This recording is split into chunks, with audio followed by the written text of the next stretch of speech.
I'm Kevin Power, and this is SaskScapes, the podcast featuring stories of arts, culture, and heritage in Saskatchewan.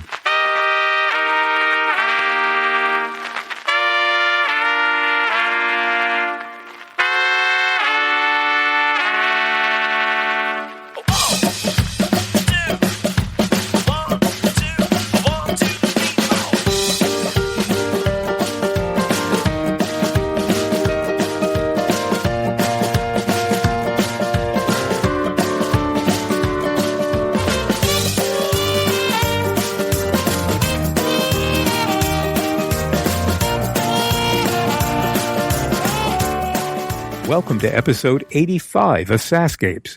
This episode is sponsored by SaskCulture. To learn more about SaskCulture, visit sesquicentennial.ca and iheartculture.ca. And as always, many thanks to the tremendous support from the Saskatchewan Lotteries Trust Fund for Sport, Culture, and Recreation.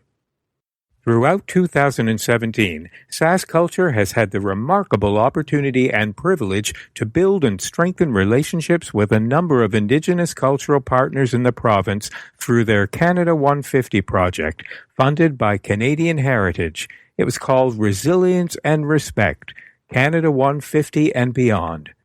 Throughout 2017, SaskCulture's project partners, the Buffalo People Arts Institute, Gabriel Dumont Institute, Saskatchewan Indigenous Cultural Centre, Saskatchewan Aboriginal Writing Circle, Inc., and the Saskatchewan Arts Board delivered important and impactful cultural programming that highlighted the resilience of Indigenous peoples, cultures, and languages.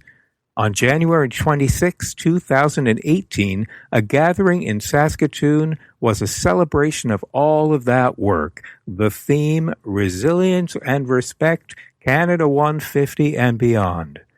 I need not say anything more, as my guests will all say it more profoundly than I could hope to. I was honored and moved to be a part of this day. Among my guests are two elders. It's no exaggeration to say I was moved to tears by their stories of hope, the past, the future, all a testament to the spirit and power of resilience. Damon Badger Heights, old pal, how are you? I'm tired, but I'm doing good. Just soaring on fumes right now. Yeah, so where to begin? You try to sum up when this idea was born and the part you've been playing into it. Well, it was a combination of a constellation of parts moving through the cosmos or something airy like that. But basically, we've been working at SaskCulture on this journey towards improving our situations, in this province when it comes to partnerships, culture, languages, Indigenous engagement, First Nations and Métis, looking at how we can do better with each other, in a respectful way that builds better systems of support for this province. Right? So we're thinking as provincial bodies, as regional organizations, all the different entities that are out there that are there to support culture in one way or another with these different mandates that exist. They're kind of operating in silos. From my observations, having been in this job for 11 years or so, and when we saw that, we went through a lot of education and discussion the year prior to this 150 year with the release of the Truth and Reconciliations report and 94 calls to action that resulted. We took a good hard look at that and internalized it and looked inward, and what does this mean to us as a cultural funder? I went through those 94 calls to action and counted how many of them related to culture, and more than half do. So it has to do with language and land, identity, all the things that were stripped away through settlement and colonization and residential schools. all those government policies that were in place to Canadianize, the people that were here prior to Confederation, and so there's a lot of work to do, when you sort of look at it like that. There's all 40 some plus calls specific to culture, and so it's for us. Well, how do we even start? To which priorities do we pick, and is it up to us, or how do we create a way to move forward, and not just to dictate how we move forward, but to honestly come by that, through engagement, with people who are involved in those areas.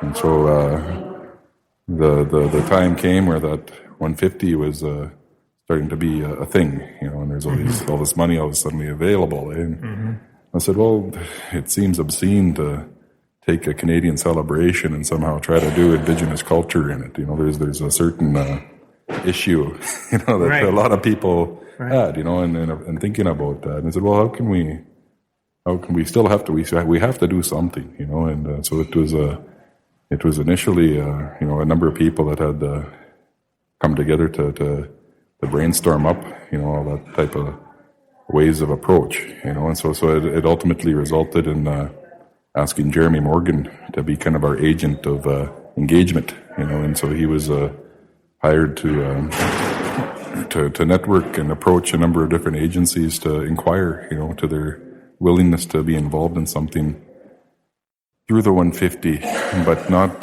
through the lens of celebratory practice, through the lens of responding to 150. What does it mean, for languages, and what does it mean for culture?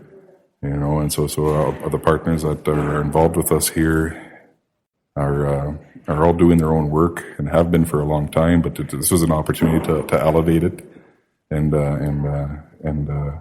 bring it kind of into a cohesive push. So it was SaskCulture, Saskatchewan Indigenous Culture Centre, the Gabriel Dumont Institute, Saskatchewan Arts Board, Buffalo People's Arts Institute, and the Saskatchewan Aboriginal Writers Circle, Inc. that were successful in securing funding, to do some work this year. And so SaskCulture's role was primarily to administer the funds, do the reporting, be the primary liaison to Canadian heritage, and as a result, to get money to SICC and GDI and all these other agencies to support them, and because they're the ones that have the knowledge of culture and language. We have the knowledge on systems and grants, right? And so it was that was sort of the approach that we took, and it was successful. And so there was a year's worth of more activity than everyone was used to, right? Because everyone took on additional work. Yeah. And so we had several meetings to plan, had several meetings to work through everyone's apprehensions and trust to try to clarify what our intents were, in approaching this content through the lens of 150 and Canadian heritage, calls to action, and language. So it's very complex and emotional in a lot of different ways, and you can't really approach this work without being emotional about it, and working with a lot of passionate people who are involved with this because they believe in it, right, and they support it, and it's been a real honor to be involved with them, and to learn from them, and to be with them when they're doing their programs and their activities, and to outreach with them, and to bring ourselves closer together, as peers, and colleagues, that are attempting to do similar things, in this province. And so it a year later, we're already past 150 now. I'm ready to say goodbye to 150, but these are our wrap-up gatherings to kind of bring some cohesion to it, and share what was done and share what was learned, and then ideally determine kind of what we're going to do now post 150. What does that mean?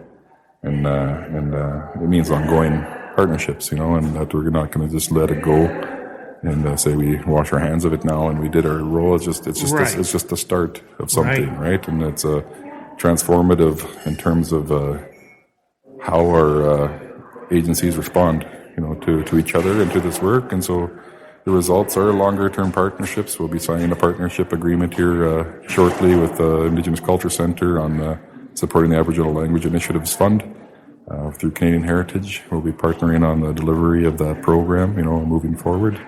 GDI with the Métis Culture Development Fund we'll continue to work with there. And so it's going to mean that we're going to have to adjust what we do throughout the year, right? And to accommodate these new relationships and make room, and how we approach that. And so today is kind of a milestone, I guess you can say that. And yeah, you must be seeing all these faces in a room together. Yeah, it's very gratifying. Yeah, it's good, I'm not an event planner. It's not my background, but I was pushed into that role this time. And so I've really had to go out of my comfort zone in a lot of different ways. It's been good because it forces you to grow, right? And so that's what people, organizations are made up of people, right? And it's not organizations necessarily that grow. It's the people within them that expand their knowledge and competencies, right? And so my competency has grown, and I've seen it occur in other people, and it's really just the start of a new era of relationship and partnership. I got taught not to use the word collaboration anymore. Why? Look it up in the dictionary, right? Okay, I don't have one in front of me, but what's the trickiness of the English language, I guess. Yeah. When you look up the word collaboration, it means to basically conspire with the enemy. Oh, yes, against your own kind. So we got corrected on using terminology that we don't even understand in our own English language here. So that sounds more like clandestine. It does, but to look it up in the dictionary. Wow. Yeah, second bullet, Webster's dictionary. Is that right? Yeah, so we get to relearn these things. And have you found a replacement word yet? I thought we work together, man. I don't know. It's you can wordsmith whatever, but it's just again an example of things you take for granted. You say, let's collaborate, and of course people shrug their shoulders and say, look that up, what that means. Yeah. Well, you've taught me something. Yes, I know. I learned that just yesterday, so it's a good time to change how we work, right? And that's again important to be careful with your words and when you're not taking people for granted or those types of things. So anyways, I'm going off track, but I thought that was interesting. Yeah, absolutely. Yeah. And so the challenge, I can really see why the challenge now is to make sure that everybody doesn't go back to their own bubble. Exactly, yeah. And so it's just identify ways that we can continue to advance collectively, and if one of us falls behind, we all do, right? That's kind of the way I see it, and so it's we're not entering into this with where again it's that idea of being part of a larger family now, right? And then having people understand that it's a different kind of relationship, that we're able to accommodate as a community-driven organization, to remind ourselves that SaskCulture, we're not a government agency, we're not appointed to do these things. We're here to serve the people of Saskatchewan, and all the different priorities that we have for culture.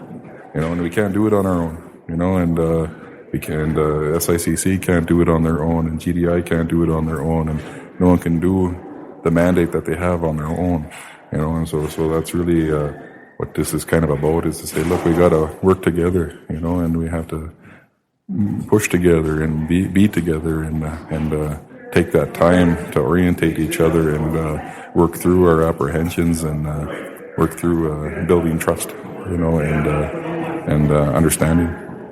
And all this wouldn't be happening were it not for the Saskatchewan Trust Fund for Sport, Culture and Recreation. Right, and Canadian Heritage is 150 fund, which we took advantage of. So two funders supported all this work this past year, and then we got to just keep going now.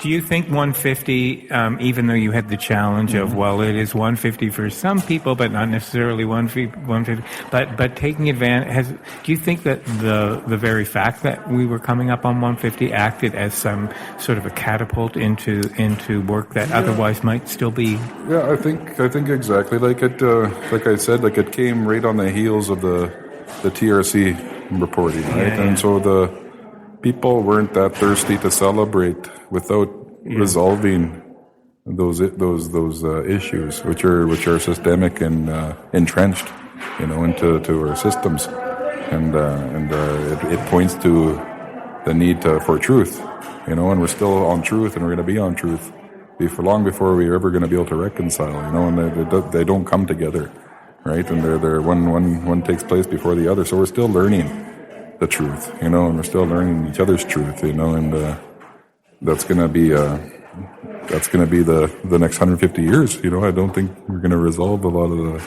the outstanding issues immediately, but we certainly can identify steps to move forward in a cohesive way that addresses some of those gaps. Okay, take off your business hat on a personal level, on a cultural level for yourself. How is today striking you? Today is good, and like for a long time, I'm always one of the only brown people in a room of white people, right? And trying to advocate on these topics, and so this project broke those barriers down for me. I got to work with my own communities. I got to work with my own people. I got to get direction from them, support from them, guidance from them, and that really was a good thing, for me personally, to kind of step outside the ivory tower and be back on the land with community and hearing the languages and taking part in ceremonies and being with people, and reconnecting to that part of myself, that sometimes you let astray living in the urban lifestyle, right? And so that for me, I think is the most significant, and it gives you strength, when you are able to tap into your culture, it gives you strength. And as Wanda was saying earlier, it's when you don't have it, it's like you're missing part of yourself. It's like you're missing a limb, right? And you're trying to function as a human being missing parts, right? And so that, I guess, that idea of being culturally or spiritually handicapped, when you're removed from that and trying to be a cultural worker, so there's these challenges ahead of people, and it's that balance that we all have to find, working in institutions that you have to leave almost your families and communities to participate in, right? And so that's been part of my journey, and that's it's seeing all this work here today has been healing and good. We had a beautiful pipe ceremony this morning, and it really got me grounded for the day. I'm not stressed out anymore or anything like that. Like, there's a lot of stress going on with event planning and bringing people together and all that type of stuff. But again, leading with culture, leading with the pipe, leading with those things, and then it's going to work out okay. And I'm okay. So I'm ready to eat. Sure you are too. Thank you. It's exhausting just listening to the volume of work you have had to do to get up to today, and it's not over yet. So I wish you much energy and much coffee, and travel safely. Thank you, Kevin. Thanks for you helping us. Yeah. You bet.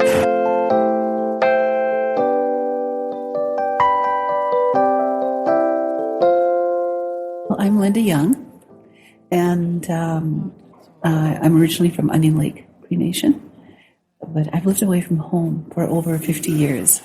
But I've lived the longest in Saskatoon, longer than I was at home in Onion Lake. So I always think when I was going to university, we would always say that, when people introduce themselves, they always they locate themselves, or they place themselves in a kind of a political way. So I always say I'm a Cree woman, Nihil first, because to me is important. I need to put that who I am first, and then secondly, I'm a grandmother, to 12 grandchildren, and I'm a great grandmother to one great grandchild. The prayer you said this morning was so beautiful, and as I was listening to your words, it occurs to me that no matter the culture, where there is an acknowledgement of a belief system, there's a great common denominator in prayer that sort of brings people together. It's a great unifier, like food, but and it was just the energy shifts so much, and it shifts again when when you offer the prayer in your own language. Yes. And I know that you're very involved with the school system here in Saskatoon. Yes. In what capacity? I work as a knowledge keeper, and my title is actually Traditional Knowledge Keeper. But I like the word knowledge keeper better because then I have more latitude. Because if you're a traditional knowledge keeper, it kind of confines you to the word traditional. And I feel that I don't have traditional knowledge in the way that some people might expect me to have. So I like knowledge keeper because I can have all kinds of knowledge that I can and feel comfortable sharing. So, but my QP title is Traditional Knowledge Keeper. Okay. And I started in 2011. So I've been in the schools. I've worked primarily with the Cree Language and Cree Culture program, and for quite a few years. And then my office was actually located in that school at Confederation Park School. But I go to all this wherever I'm called. Mm-hmm. But there's only 3 knowledge keepers in the system for all the schools, and I think there's like 73 schools. So we have to really pick and choose where we can go. So sometimes we often go to schools that have more of a non-Indigenous population so that we can help teachers develop confidence and sharing. I always feel so much love from the students. A lot of them sometimes the students will be they kind of look at you and as if you're from another world. They don't quite know how to relate to you, but a lot of them, a lot of students are just full of love. They want to give you hugs and they want to interact with you at a sort of a warm level, at a huggy, loving level. I think students are full of questions, so there isn't a shortage of what they're going to ask or whether there's going to be silence in the room. There never really isn't any silence, and so what's a question that you often hear?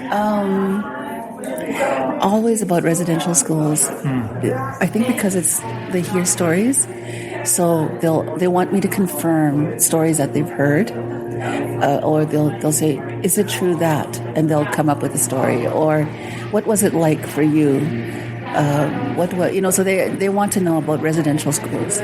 They want to know about my experience, and so that is usually the one. The residential school is a big one for the students. They don't really ask about treaties because that's kind of an abstract topic for them, and but primarily it's or smudging. They want to know about smudging. I sometimes will take samples of what we use in schools or in our homes for smudging, but most of the students are listeners. They're just listening. When I go to the schools, I always talk about the first three TP teachings, because what we're trying to do in the schools is show them the importance of protocol, which is they give me tobacco, and and then I talk about the agreement that we have. I agree to share knowledge with them, and their agreement is to first and foremost to listen, mindful listening, and then and through mindful listening they're practicing respect, and when they're practicing respect they're also practicing humility, because they're giving me the space to be able to share with them. So I always talk about those 3, and that's the agreement that we have when I accept that tobacco. And so they're, and a lot of the time, because I share those 3 TP teachings, they really practice them, and they're so respectfully. But if I say to them, "Do you have any questions?" they will always ask a question based on what I've shared with them. And so for me, kinship is a very strong teaching that we have as Indigenous people. So when I go to the schools, and I'm always I establish that relationship with them. So I'm their grandmother. Mm-hmm. And once you establish that relationship with them, that's how they relate to you. They relate to you as a family member. And that to me is practicing a tradition. Mm-hmm. Even though they'll say, "Oh, I don't know anything," I still feel that they're connected. Today's a day of reflection on resilience and respect. And the thought of where to go from here for the next 150 years. What can you say to that?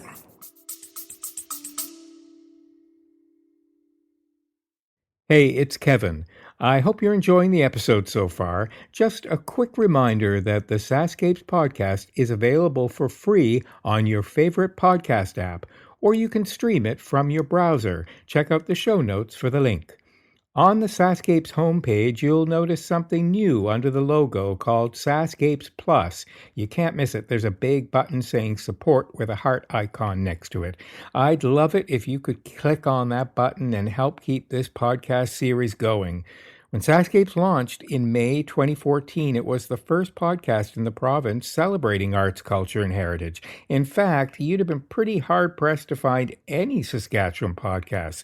So I'd like to think that we paved the way. It's been because of your support that this podcast is now in its 9th year. Okay, that's it. Enjoy the rest of the episode. Oh, I was thinking about that, actually, 150 years, because that's a long time. That's 5 or 6 generations. Yes. And I was thinking about my one granddaughter who's 12, and in 2 generations, she's going to be in her 70s. So it's very difficult, to really, I personally feel that it'll depend on the generation, it'll depend on what we're sharing with the students today and whether they can grab that and run with it. And I have grandchildren who are going to a non-Cree speaking, they're in a regular English school. But for the last few years, they've been in Cree language, Cree culture. And when they first started, they were going, where's the language? How come we're not speaking Cree? How come we're not practicing our culture? And so for me, they got it. Those are the kids that are going to go out there and say, well, where's our language? What are we going to do to practice, to reclaim, to practice who we are? And I think those are the kids that'll continue with that. I'm kind of a lot of last because Eugene and I are probably one of the original survivors of residential schools, and most of the people who are survivors of residential schools like myself are in our 60s, mid to late 60s. And so pretty soon we're not going to be here anymore. So where does that knowledge go? And I think that also even with treaty status, all the treaty people who were born after 1950 are status Indians. They're not treaty Indians. Mm-hmm. So there's only a few of us left who are actually treaty Indians. And I don't think people recognize the importance of that little detail. And so I don't know what's going to happen. I think it's, in the last 150 years, we've really adopted, as Indigenous people, we've adopted and adapted what has been offered to us by Western society. And it takes a lot of work to actually really hang on to that knowledge and hang on to the language.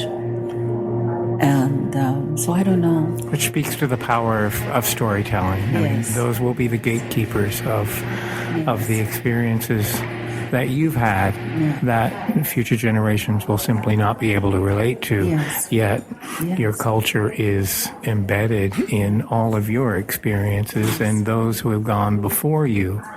And so that's probably why it's very important to promote and to educate and to place value on the storyteller. Absolutely. And I think storytelling, like you were talking about earlier, I'm just going to go back to a little bit when you were saying about the prayer. Mm-hmm. In prayer, after I left residential school, I actually didn't want to get involved in any kind of organized religion.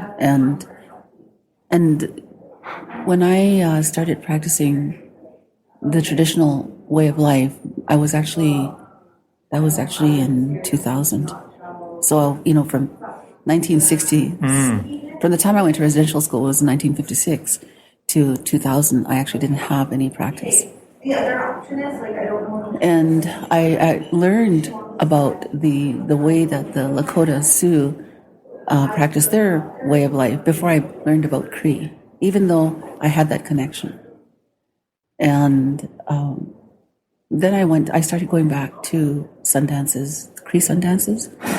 And I was listening to, and the language, and what was really cool about it is when you go to a Cree Sundance, there's a caller, and they start going around the camp at about 4 or 5 when the sun rises, and they say this word, "Biggie wake." Biggie wake means come home, and it's like come home to the lodge, to the ceremony, and I love that there's that call for us to come home.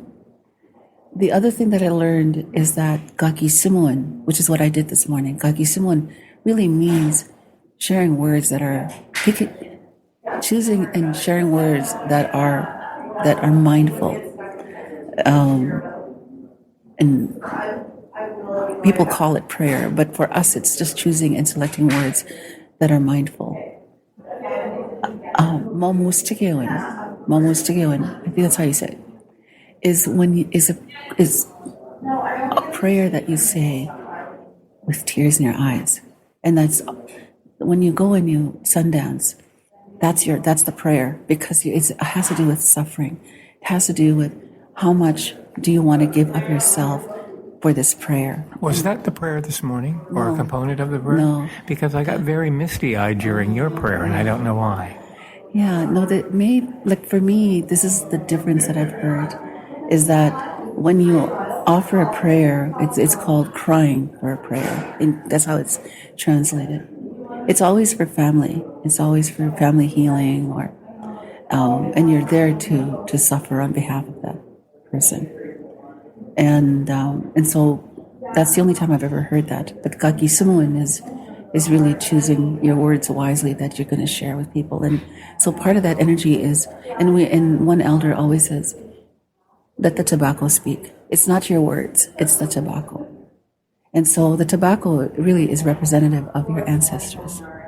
And so the ancestors know what you need to say in order for the energy to move through in a good way.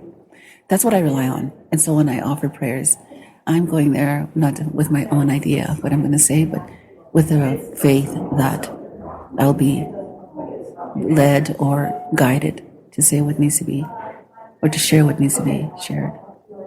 So that's, for me, those are the two differences about prayer. So back to story. So sharing stories, I can share stories with you about residential school.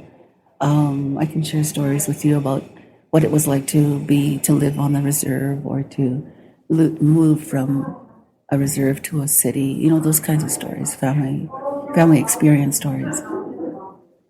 That's one kind of story. The other one, we call them atayoganak. Atayoganak are sacred stories. And sacred stories, from my understanding, are ones that are shared at a particular time of the year. You probably have heard that, usually during the winter. And but there are also stories that are meant to teach you lessons about how to live in this world. And they're stories that are primarily about Wisagechak, because we call him our elder brother. In the Cree people call him. That's our relationship to him, our elder brother. And he is our teacher. He is, in a sense, I won't say it, and like the English word would be a prophet, but he's really our teacher. He's the one who, and he uses, the stories about him are very self-effacing, or always getting into trouble, playing tricks on people. And it's like the human experience, where we don't really learn our lessons unless humility steps in and shows us how we need to be in this world. And so Wisagechak is our teacher. And of course, in other First Nations, they have their own, people call them tricksters, but I don't know if I would call that a trickster, maybe. And so that's one story. And those stories, I really believe that you have to know word for word. Some people say no, as long as you share it.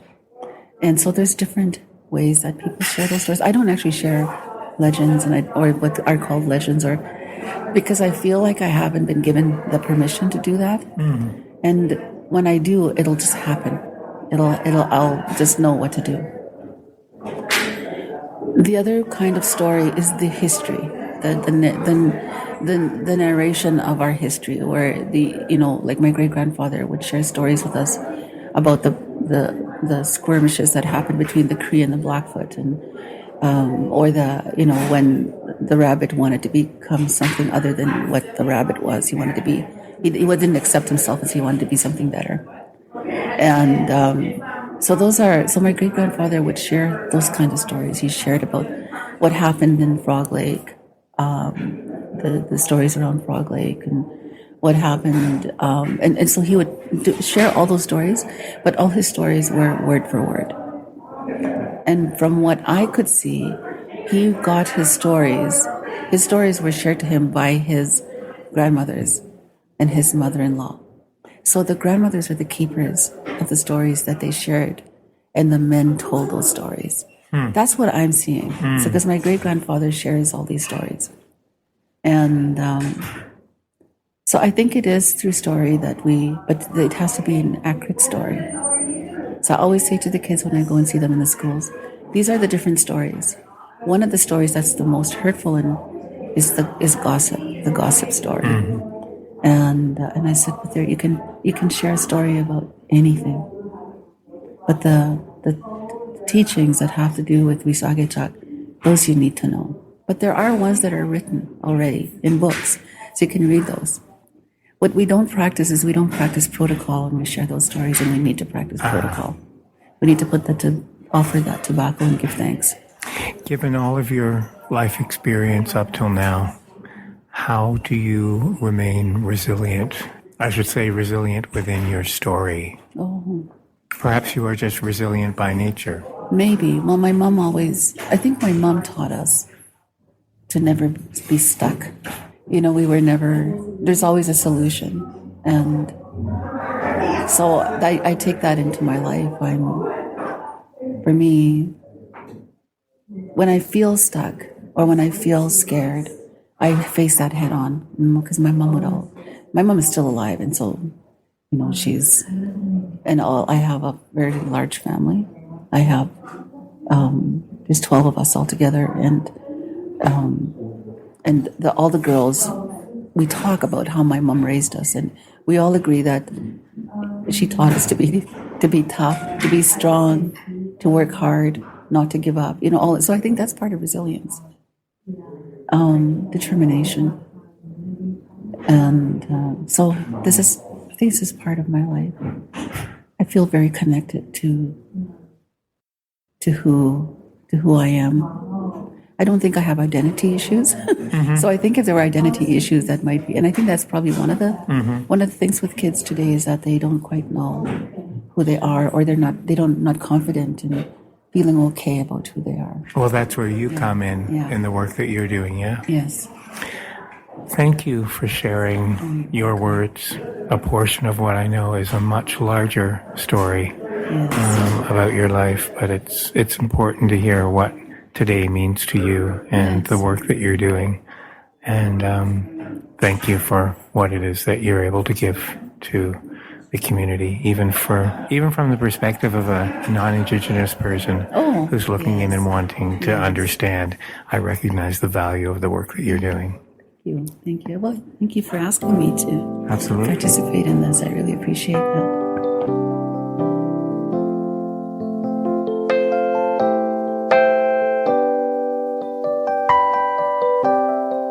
My name is Norman Fleury, and I work at the university as a special lecturer with the College of Education, the University of Saskatchewan.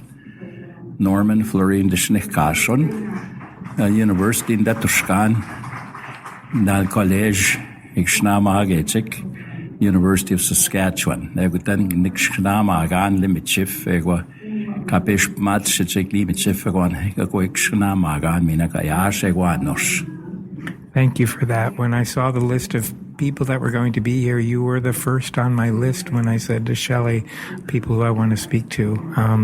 Because I'm such a fan of storytelling and of the gatekeepers of stories. And I have tremendous respect for the elders of your community and the stories that they hold, because I appreciate the danger of future generations losing those stories. And so you're very important, the work that you do. Thank you. Where did your love of storytelling come from? I have a sense it was the way you were raised. It's actually, I was very fortunate to grow up in a well put together, cultured Michif family that I grew up in. My upbringing was all about that. We had all of what we needed in terms of culture and language, and the appreciation, the thanks goes to my grandparents, my maternal grandparents, Jean-Baptiste Leclerc and Flora Lépine, and she became Madame Jean-Baptiste Leclerc, and then my mother, who passed away, be 8 years now at 108 years old. Wow. And so we were totally in tune with not only who we were, but who we are.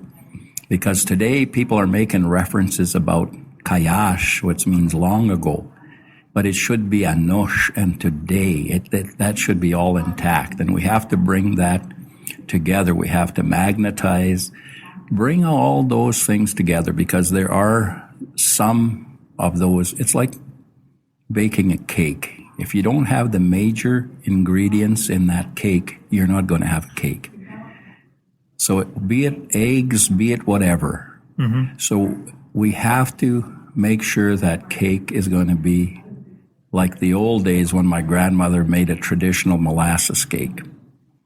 And those ingredients, and that was a New Year's special cake. And so if you don't have all those ingredients, like my sister that's 92, good heavens, there's longevity in your family. Yes. So I would, when she was still at home, now she's in the personal care home, I used to take her some of that cake because she couldn't make it anymore. She said, "Oh, Grandma's cake," and we used to say Granny's cake. And she said, "Wow, my taste buds just bring me back to when I was just a little girl," So that's the connection. And keeping it alive, like you got to keep that continuity of your culture and language intact together, and you have to pass it on to other generations. And it hasn't stopped with me, because my children, they have, but I'd like to give them more. But now that they're more, as we've evolved to a world where it's totally different than we were born and raised, because we never had technology like we have. We didn't have televisions. My grandfather had a radio, and he'd listen to the weather, and he'd listen to and the battery had to stay alive. So there was no electricity. So then he said, "No, don't touch my radio." So there was a story called Séraphin. That was a French story from Saint Boniface. And Grandpa used to listen to that. And once a week. And then if there was, sometimes there was some people from Cree, missionaries, and there was mass, or there was services on the radio. So he'd listen to that. And sometimes he would listen to other documentaries. Sometimes we had Cisco and Poncho, that would come on. So we'd listen to that too. So that was our entertainment. But as far as entertainment, it was all done from a people's way of doing things. So we still were intact generationally as an oral cultural people, because we've only been a written cultured people since the last 30 years. When we were starting to do dictionaries in the Michif language, and we had to write our language because there was no more of those elders that could pass it on. It wasn't in the homes anymore. So I did the first dictionary ever in Canada, and the first dictionary in the world was done by people from Belcourt, North Dakota. It was Pateline Lavardure and Ida Rosa Lard and a linguist by the name of John Crawford, and they're all gone now. And they were the first ever to put a dictionary called the Michif Dictionary, the Turtle Mountain Chippewa Cree, because in the United States, the government doesn't recognize Métis. You're all Americans, and you're First Nations through the treaties. So they go by blood quantum. As I know, a friend of mine, Jim Parisian, said, "Well, my kids are marrying out now, and they're going to have to marry in again because we're losing the blood quantum.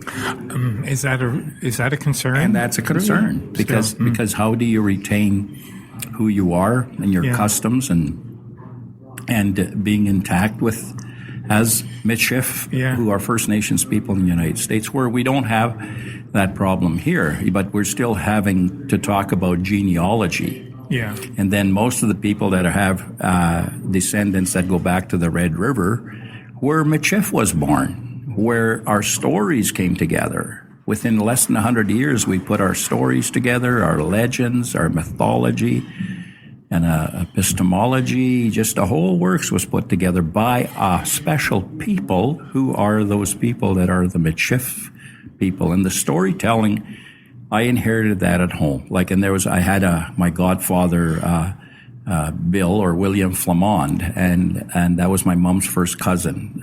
My mom's mom and his mother were sisters. And his father was actually an interpreter for courts in Brandon, Manitoba, and different places because he spoke Sioux, like Dakota. He spoke Soto and Snabemwin. He spoke Cree, Nihiyao, Mwin, and also Michif and English. And so this person was very useful in courts in those days. Yeah, sure. So, but this man never went to school, I don't think, a day in his life. But that was the Métis. We were very versatile in different languages. Like at our table, we're speaking Cree, and we're speaking Michif, and we're speaking English, and we're speaking French, That must feel fantastic. Well, it's just part of you either inherited this, and I think genetically we do have certain inheritances like the storytelling. Yeah. And talking about those Nanabush, which is for Soto or Ojibwe, and Wisagachak is Cree for the trickster, and Chijan in Michif. And I grew up with those stories, and there were protocols. You couldn't tell these legends when there was no snow on the ground, just in wintertime, because and that meant when there was no snow on the ground, it was time to work. It wasn't time to tell these legends. You had to go berry picking. You had to go gathering wood for the winter. You had to put your crops in. You had to go doing all these things. And then winter came. You had all the food stored, and you had all that you needed. Now you could relax. And the sun went down earlier, so you brought the wood in. You brought the water in for the night. And then the fires were on. It was warm in the house. And then our granny, our kokums, made some nice fresh bannock. We had some soup or whatever she had, whatever Grandpa brought home when he trapped. If it was muskrat, you ate it, and if it was rabbit, you ate it. And just like we were people that were, we were gatherers, and we had our own foods, and we were content. We didn't ask for any more. Right. So I don't want to write off the younger generation, but my goodness, when I hear your stories and I think you're right, we're living in a different age now. I mean, it's information overload, sensory overload. There's just so many directions our focus can be pulled in the younger generation. How do you ignite this curiosity, enthusiasm, thirst for this storytelling, the knowledge that you possess, to keep going? How do you create that desire in young people? Well, through this gathering that we're having here and the presenters that are presenting, and that's what's actually, we're making an attempt so we don't leave the young people behind. Yeah. So when they're doing their rap and they're doing their connections through their songs and their music and their dance, and that's their way to tell their stories. Mm-hmm. So we have to learn to appreciate that. At one time, it was hard to connect because when we first saw it, our mind says, "Oh no, they're going to be connected to the bad ways, like maybe gangs and still." And then you say to yourself, after looking at the presentations that we have here through Jay and the kind of things that are happening. No, those young people are connecting with each other, and that's what's so important, And there are older kids that are helping the younger kids, and they're interacting. Same with the buffalo dance. It's the same thing, right. Right. There's all these young kids that took part and participated because they said, look, this is part of who we are. This is part of our culture. So it's the same thing with the young kids that were taking part through our gathering of Michif people and language. We connected with the young people. We connected with the music. We connected with the dance. We connected with the stories. And this is what we have to do. We can't let age put wedges between us because we're all human. We're all the same. It just means that you went forward and you're older. Like my grandparents never, ever put any barrier between us because they were old. Right. They just took on that extended family unit. They were the educators, and you learned through them. Yeah. Then your mom and your dads were busy working out, and sometimes they were gone, and they'd say, well, could you take care of the kids today? And it was... And sometimes, you know what, I don't think they even asked. We were there, and Grandma and Grandpa knew.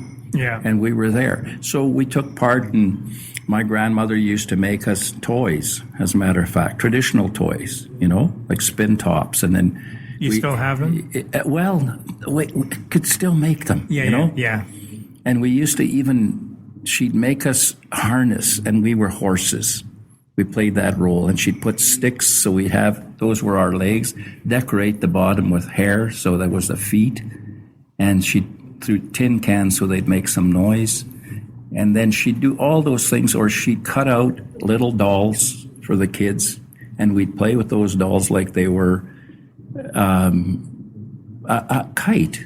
Oh, yeah. And then she'd make us little horses and different things, so we learned to appreciate those animals. We learned the stories through that. We learned to appreciate what it is to have a child. So he said, don't abuse that. So now you have to really embrace the younger generation's new art forms and accept the fact that will be the way they carry on the stories through something that may seem not as traditional to you, but still nonetheless be valid. Well, it's another way of connecting. Like when I teach at the university. I teach the SUNTEP students, and I've worked there, and the main reason that I'm there is because it's to protect the language and to teach the language, and also talk about the cultural ways of our people. And then you have to say you really have to define that, because it's really open-ended. So you have to really do some search. You have to do some maybe some introspecting and say, what is it really? What will be the evidence that we can use so we say, yeah, we're a whole people because we got all we need, even though you've got the best of both worlds, like I'd say. Right. Because, when they're talking about survivors, we are survivors. We got the best of both worlds. We were able to live that other world. We were able to live our own way of life, and we were able to expand and live other, like I remember my mom telling us stories. They'd go to Sakapo. They'd go there they used to call them picnics. So on one side there was powwow, the other side was a square dance and Red River jigs. The camps were, the Dakota were one side, the Crees, the Sotos, the Michif, but they all got along because they were there to celebrate. And they were still talking, and those days already, they were dancing, but they were saying, there's new things coming. We got to be careful that we don't lose touch of who we are as a people. So they'd have horse races, horseshoe. They'd have all kinds of games that they were doing. And they even butchered cattle, and they fed everybody in the community. They fed everybody, made soups, and they fed. So that's that sharing. So all those kind of things that we've lived, we've done, we've practiced. Now we have to say, how can it be continued and not only celebrated once a year, like back to Batosh, Right. Right. We got to be able to live it. Right. Like, see, we didn't talk about it at home. We lived it. Right. You know what I mean? There was no discussions about who am I, who are you, what is our language, and what. We spoke it. Right. We lived it. You woke up a Michif, you went to bed a Michif, and there was no questions asked. We were totally, totally immersed as a people of who we were. So today, it's got lots to do, I'm sure, with going to schools, and there was no curriculum built in for talking about who you are. And if it did Riel, then he was, Right. the kind of stories that were told about Riel, and they weren't good stories. And they never talked too much about the First Nations people and who they were and what they did and their contributions. So now we're saying we got to change that. We've got to talk about curriculum development. We've got to say, well, what is it that we want to incorporate in the present system? So our stories, like when I was visiting with elders today, we were talking about those long ago ways, but we were also talking about what is happening here today. And you can't talk about who we are in the English language only. You've got to talk about who you are in our own language, because it has maybe more flavor to it. It just, when you're talking about yourself in your own language, you feel it, you hear it. Sure. And it's in your heart. Yeah. And so your expressions are better. There's some things you just don't translate. You can't translate a lot of things, and you can't just anglicize who you are just for the sakes of we're going to show the world. No, you got to do it through your own language and your own mindset and your own culture. The university is so fortunate to have you. It kind of breaks my heart to know that elders will pass away, and we will. You can share stories, you can pass down the knowledge, but there's something about, as you say, having lived it, that's very different. You all hold a very special place in your culture just by having lived. Well, we've become those teachers, like we are those teachers, and as you go on in life, you evolve towards that connection. Yeah. It's like when I was a young person living with my grandparents in the same community, on the same farm, you could run over to your grandparents anytime you needed help. You were never told, I have no time. You were fed, you were taken care of. So we had that personal connection with that relationship. So you felt love. You felt the inclusion.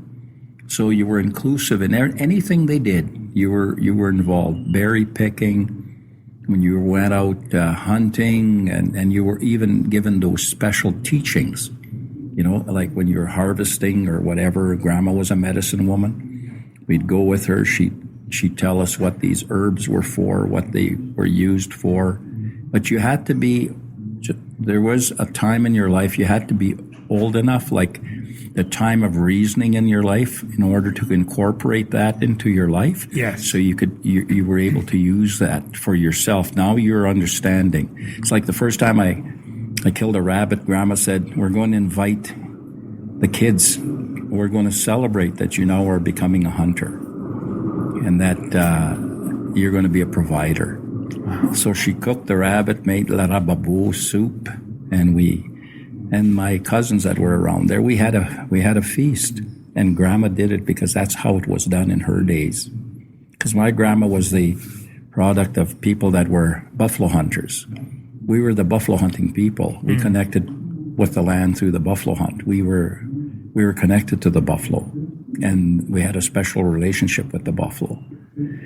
We made our livelihood through that. But also the Métis were also people that were very, very well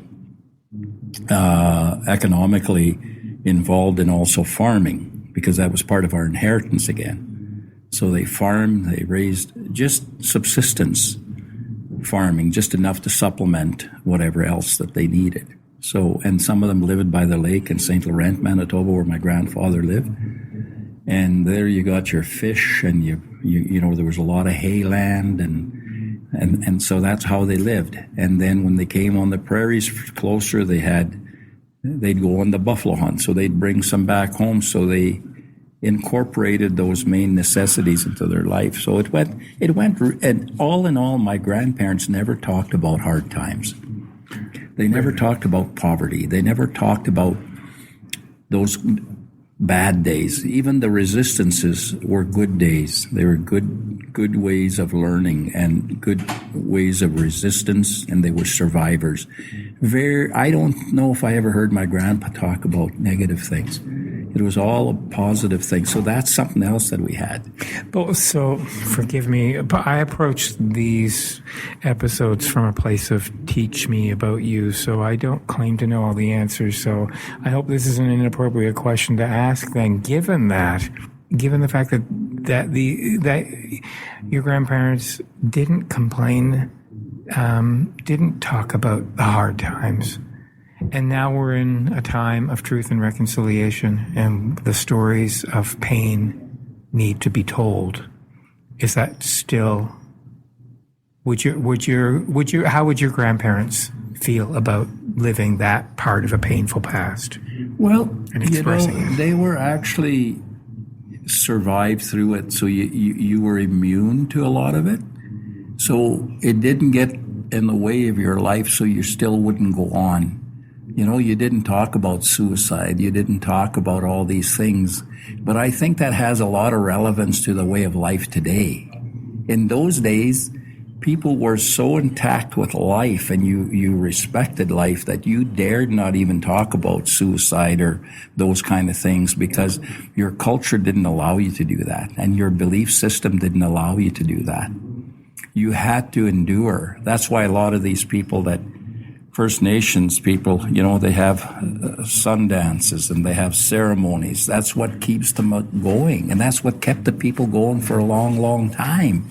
Even after the Dakota people down south, after the 1865 uprising that there was there in the States, and those 38 plus 2 were hung in Mankato, they still continued, because they still had their belief system.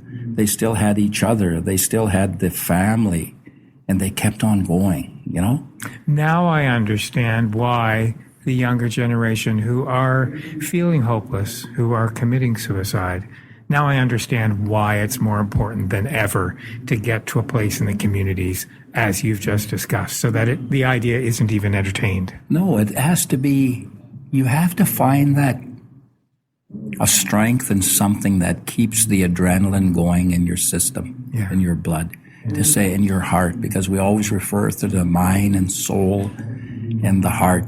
So you have to keep those things connected. And that old people at home, the old people I say because they were my grandparents, and then my mother, and they always said, be proud. Keep your heads high, and being proud means to be proud of who you are, is what God made you. And my grandmother, when I asked her about when I was a young kid, I said, "Grandma, where did this language come from, Michif? And how come we're Michif, and when we speak to someone else, we talk to them in their language? But we only speak Michif to us as Michif people." And that's why we understood all those languages, because we spoke everybody's language, but they couldn't, most of them couldn't speak ours. And she said, well, God, it was always God, the creator, Manitou.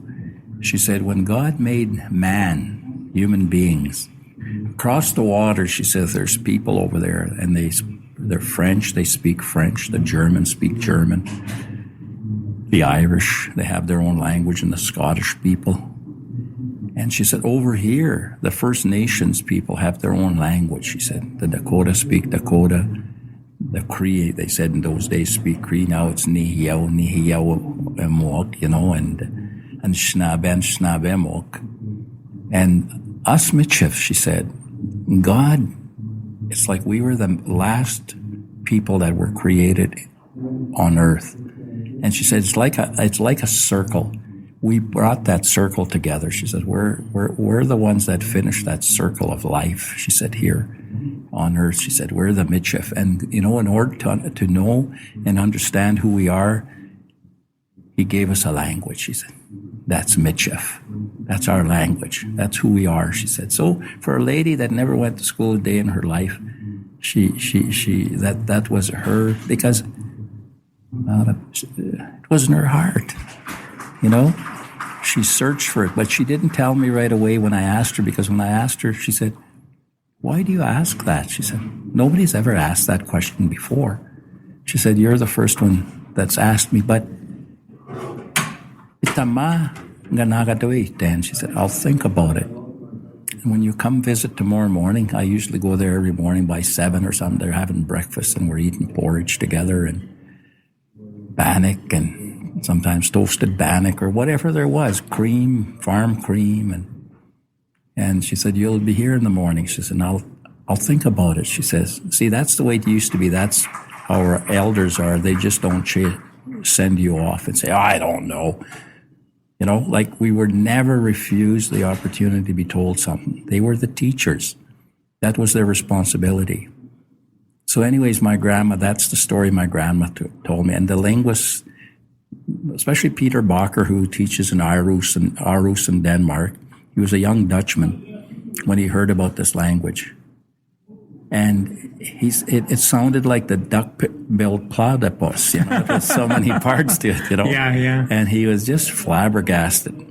When I told him that story, he said, "Norman, I don't think anybody could think of an answer like that." And my grandmother said, "It's a God-given language. It's a language of the land. It's a spiritual language."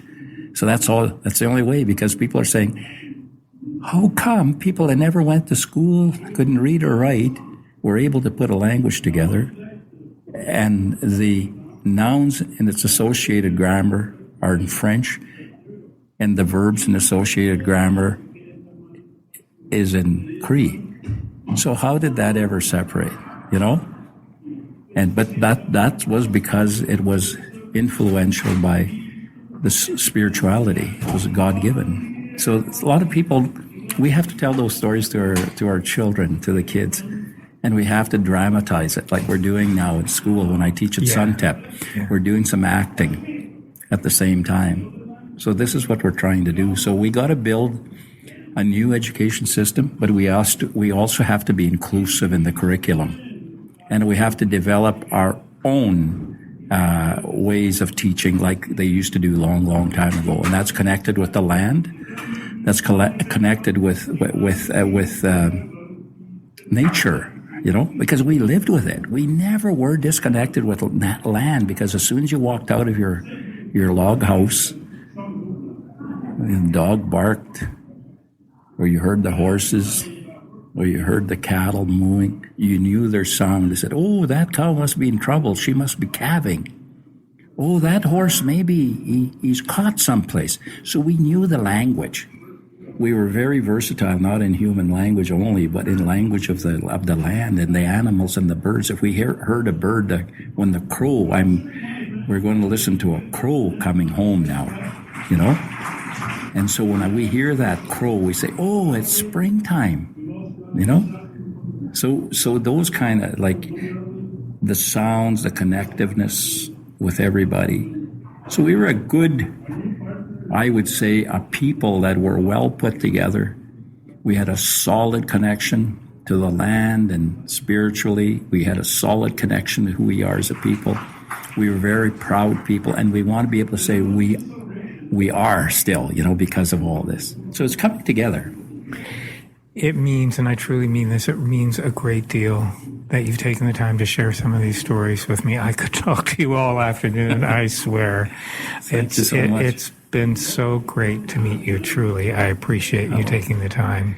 I love visiting, and especially if it's about talking about, you know, a lot of things, you know, a lot of subjects. Yeah. But when you're talking about who you are, and they're really, you have to search within your own body to say, and mind and heart to say, now, when I'm telling these things, I'm connected with the spirits of my grandparents and my mom and my upbringing, so I say the right things, because you don't want to be an embarrassment. You want to be able to say those things so people understand. But not only that, it's not a bragging thing, it's a real life. So we're talking about who you are as a people. And I'd like to share that with everybody. When I'm working with everybody, I've taught adults in the community. I've taught at GDI, and I'm teaching at the university, and I'm trying to connect all the time. So the hardest part is to see if people could connect, and I could see it's happening. Thank you so much. Thank you so much. Hey, thanks for listening. Music for SaskScapes is provided by Saskatchewan-born singer-songwriter Jeffrey Straker. SaskScapes can be downloaded from iTunes, Google Play, the SaskScapes app for Android devices, and all of the other major podcasting apps. Stop by and say hi to us on Facebook or follow us on Twitter @SaskScapes. I'd really appreciate it if you stop by iTunes and give us a review or star rating. That boosts the podcast series in the rankings, and more people get to hear your stories. Now, if you know an individual, a group, a town that has a story to tell, I'd love to hear from you. Contact me and I'll let you know what's involved in sponsoring your own episode of SaskScapes. There's no shortage of stories to be told here under the land of the living skies, so until next time,